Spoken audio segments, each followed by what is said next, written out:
when you first start coaching, you're not afforded an apprenticeship. You just start, and if you don't know what you don't know, and for me, it was I was probably focused on the weaknesses of individuals as opposed to their strengths.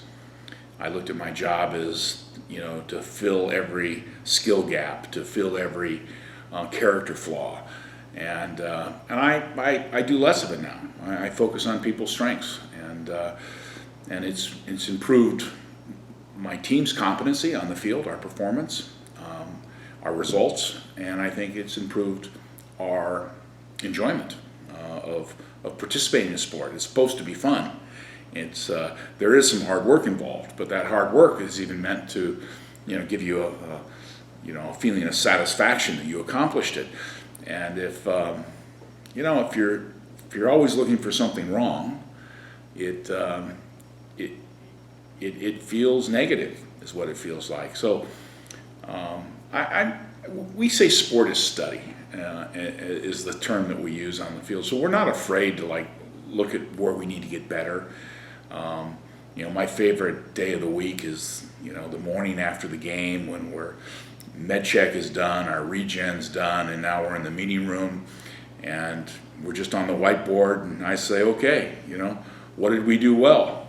And the hands start flying up and people want to talk about what the team did well.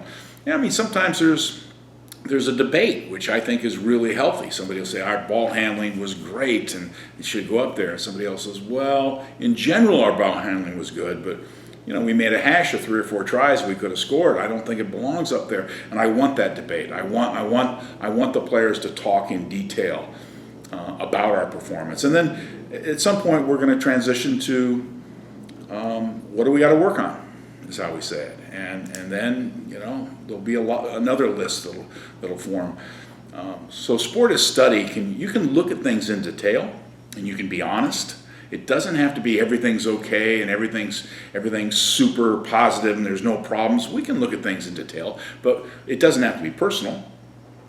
It can be us that we're talking about in the collective, and sometimes even individuals say this is something I need to do better, and I think that's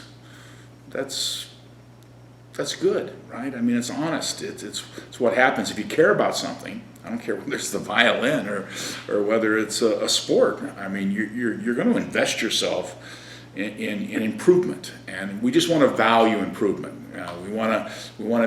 We say one of our values is constant performance improvement. We just want to keep getting better, and if we're doing that, we're typically pretty happy.